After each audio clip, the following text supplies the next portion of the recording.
Aujourd'hui, dans Luminar 4, on va faire notre propre cinéma, c'est-à-dire qu'on va donner un look cinématographique à cette photo-ci, le fameux look qui est très couru actuellement, Orange and Teal, sarcelle et orangé. Et c'est ce qu'on va faire aujourd'hui. Bonjour, mon nom est Louis Lavoie, je suis l'auteur du blog fairelabellephoto.com, un blog qui s'applique tout comme cette chaîne-ci à partager avec vous des trucs, des conseils, des astuces, de même que des découvertes afin que vous puissiez progresser dans votre cheminement photo. Vous aimez des vidéos comme celle-ci, n'hésitez donc pas à cliquer sur j'aime, à vous abonner à ma chaîne et surtout à partager. Et si vous aimez des vidéos qui portent sur la retouche photo, ben vous êtes au bon endroit parce que j'ai produit plusieurs vidéos à ce sujet-là. Et d'ailleurs, je vous invite à découvrir ma playlist. Dans les premières retouches que je vais faire, je veux redonner plus de matière, je vous dirais, parce qu'après ça, ça va être intéressant d'appliquer nos couleurs et nos teintes Orange and Teal, là où est-ce qu'on va avoir un peu plus de matière.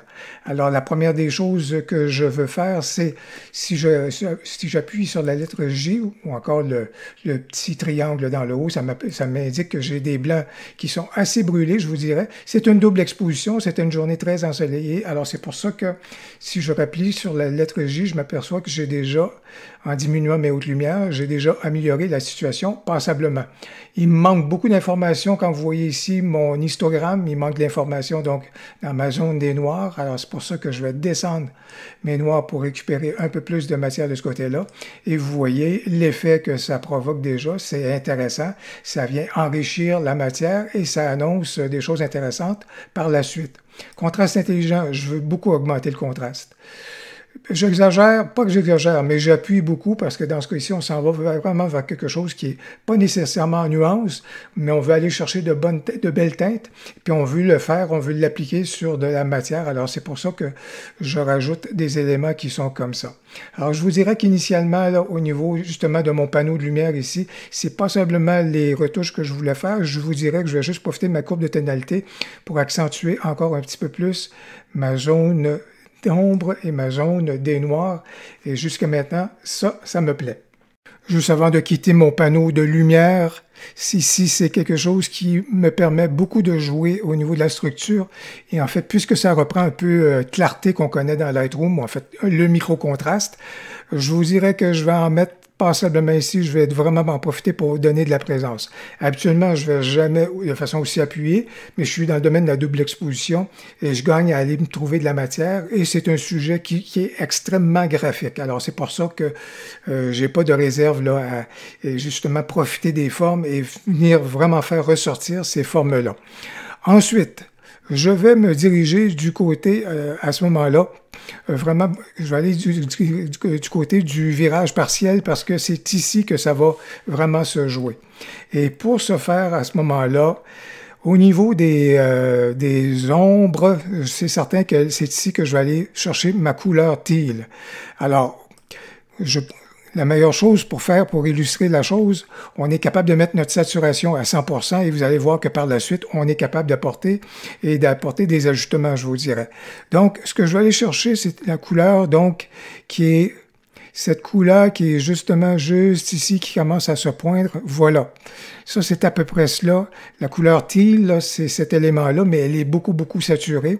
Et si, justement, je diminue la saturation à peu près dans ce registre-là. Je ne regarde pas mon image comme c'est là. Tout ce que je fais, c'est que je regarde vraiment le carré juste ici, le panneau de ma couleur pour arriver puis l'amener exactement dans le registre que je veux. Ça ici, c'est tout à fait correct pour moi. De ce côté-ci, donc, au niveau des hautes lumières, je veux aller jouer là dans les zones d'orangé. Alors, dans les zones d'orangé, je vous dirais que ça, on est dans l'orangé. Oui, là, on est vraiment dans l'orangé, tout à fait. Et je vais diminuer celui-ci. Encore là, je ne regarde pas mon image, je vais juste regarder mon panneau. Et je l'amènerai dans un orangé qui est assez solide. Je vous dirais pas trop clair, mais plus solide comme ça. Donc, là, je viens vraiment d'appliquer les tonalités qui m'intéressent.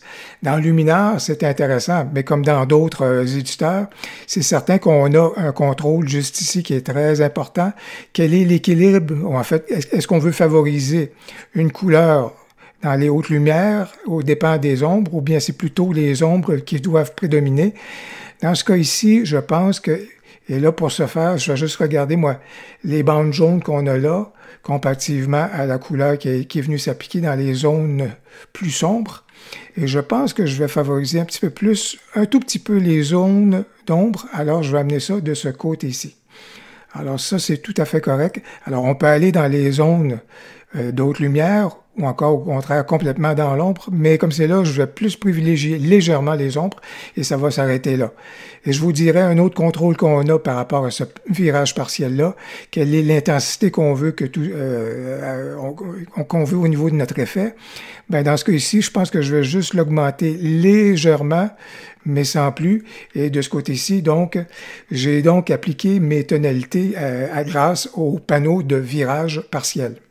Une autre façon de parvenir à appliquer une tonalité à notre photo, outre évidemment le virage partiel, on pourrait se tourner vers les styles de couleurs qu'on va retrouver dans le panneau créatif. Alors, les fameux lookup tables, vous le savez, ce sont des feuilles graphiques. C'est un effet graphique qu'on applique à ce moment-là et qui est particulièrement utilisé au niveau du cinéma. Alors, ça tombe bien, on veut justement donner un look cinématographique.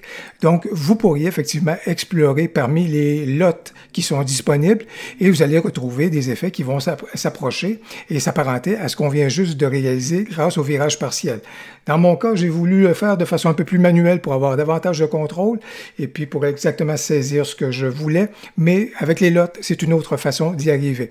Tant qu'être rendu là, une chose pour aller dans le sens d'un look qui est bien apprécié. Le look cinématographique est bien apprécié sur Instagram, mais si on veut aller dans ce sens-là, on va mettre un finima. Donc, vous voyez, ça, c'est quelque chose qui est toujours, en tout cas, qui est tendance actuellement. Donc, ça, c'est intéressant à ce chapitre-là. Je vous dirais qu'une chose que je ferais particulièrement pour faire ressortir davantage dans ce coin-ci, je pense que je vais y aller vers le vignettage. Alors, en rajoutant du noir, ça fait ressortir la couleur.